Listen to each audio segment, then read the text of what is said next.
Hey, salut! Ici Jamila d'Insfit Coaching, coach en développement personnel, en nutrition et en remise en forme. Dans la capsule de cette semaine, j'ai décidé de répondre à une question qui revient de manière assez régulière dans les réseaux sociaux et aussi en message privé. Jamila, dis-moi, je suis blessée, est-ce que je peux continuer une activité sportive ou pas? Eh bien, dans un premier temps, tout dépend du degré de souffrance ressenti. Quand je dis degré de souffrance ressenti, c'est tout simplement parce qu'on a tous des niveaux de seuil de tolérance différents. Il faut aussi faire attention quand on ressent des douleurs à l'activité physique, car cela est un signe que nous dépassons nos limites. Du coup, il faut pouvoir s'écouter. Donc, dans un premier temps, ce que j'ai envie de te dire tout simplement, c'est d'écouter le seuil de ta douleur et de réadapter le niveau ou la charge de l'exercice que tu es en train de faire. Si tu souffres trop, ce n'est pas normal. Il faut absolument que tu trouves, si tu veux, une position ou une méthodologie de travail qui fait que tu es dans le confort, mais pas trop non plus, mais que tu ne sois pas non plus dans l'inconfort total. Ça, c'est la première chose. La seconde chose, c'est si jamais la douleur est vraiment insupportable, c'est que tu es en train d'atteindre un seuil vraiment important. À ce moment-là, effectivement, un arrêt s'impose. Un arrêt de combien de temps? C'est à toi de voir avec ton médecin, déjà. Tu dois aller consulter. Si vraiment tu commences à dépasser le seuil du supportable, c'est qu'il y a un gros souci. À ce moment-là, tu prends rendez-vous avec ton médecin généraliste qui, lui, t'orientera plutôt vers un spécialiste. Tout ça dépend justement de l'endroit où se localise la blessure. Mais de manière générale, les blessures qu'on retrouve beaucoup, notamment dans le running, c'est tout ce qui est inflammation du fascia latéral. Donc, ce qui fait que tu as des problèmes de genoux, on appelle ça le syndrome de l'essuie-glace. Dans un premier temps, la douleur est tellement intense qu'effectivement un repos s'impose, voire même la prise de certains anti-inflammatoires. Il faut savoir que moi je ne suis pas trop pour les médicaments. Du coup, c'est à toi de voir avec ton seuil de tolérance et ton médecin. Ensuite, tu t'arrêtes 2-3 jours, le temps que la douleur, l'inflammation descende. Pendant ce temps-là, pour aider ton corps à récupérer, ce que je préconise surtout, c'est que tout ce qui est cryothérapie.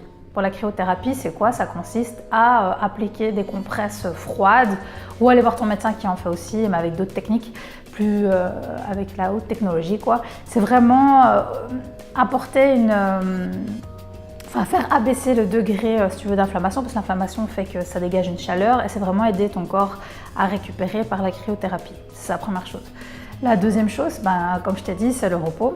Et la troisième chose, quand tu commences tout doucement à te sentir mieux, là, à ce moment-là, tu recommences à prendre une activité physique. Mais attention, quand je dis attention, c'est vraiment reprendre une activité physique modérée, légère.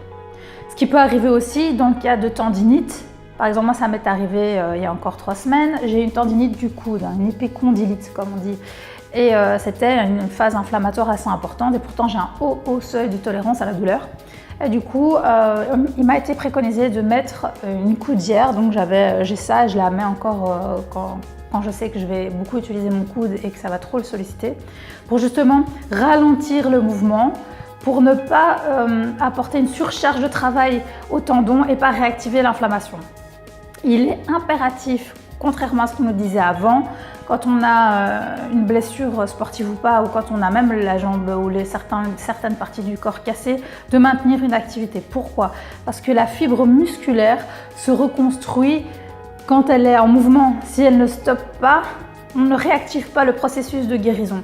Et là, c'est important de maintenir une activité physique, comme je dis, modérée, charge modérée, des séances moins longues, et on évite les mouvements qui nous amènent de la douleur, tout simplement. Donc voilà, j'espère que cette vidéo t'aura appris comment gérer tes blessures. Effectivement, lors d'une blessure, ça dépend le degré, il faut aller consulter un médecin, voir avec lui ce qu'il préconise. Les sciences actuelles préconisent de maintenir une activité physique, mais réadaptée en fonction de ce que tu vis et de ton seuil de douleur. Il ne faut pas aller trop loin non plus parce que sinon tu arrives à la déchirure et là c'est chaotique. Moi je te parle vraiment là en cas de tendinite, inflammation. Là quand c'est vraiment une déchirure, là c'est à voir avec ton médecin. Il ne faut pas faire de bêtises, il faut vraiment bien le suivre. Quand tu as une déchirure, il faut impérativement suivre des séances de rééducation. c'est important. Si le médecin te prescrit 10 séances de kiné, tu fais tes 10 séances de kiné. Cherche pas à comprendre, sinon tu vas avoir, ce qui risque de se passer au niveau musculaire, c'est il y a des adhérences qui se font. Ça veut dire que à l'avenir, si cette adhérence s'installe vraiment, elle est douloureuse. Pas énormément, elle est supportable, mais elle est douloureuse. Ça veut dire qu'à chaque fois que tu vas faire un mouvement qui touche cette partie-là de ton muscle, tu vas avoir mal. Et là, tu vas perdre du plaisir au niveau de ton activité physique. Et ça, c'est pas le but escompté. Donc, tout simplement, tu vois un professionnel, tu suis ses conseils, tu te reposes, tu te mets en mouvement, mais avec modération et en étant à l'écoute de ton corps. Et tu évites la déchirure tout simplement. Et n'oublie pas la cryothérapie, appliquer du froid et non pas du chaud, ça fait du bien. J'espère que cette vidéo vous a plu et vous a apporté des réponses à toutes vos questions.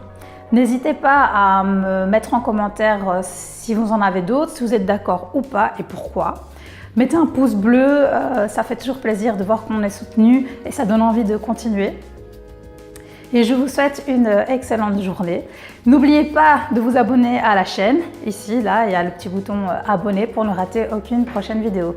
Je vous souhaite une excellente semaine sportive. N'oubliez pas que ce qui est important, c'est de bouger, mais pour son corps, mais aussi pour son mental. Et je vous dis à très vite. Ciao, ciao!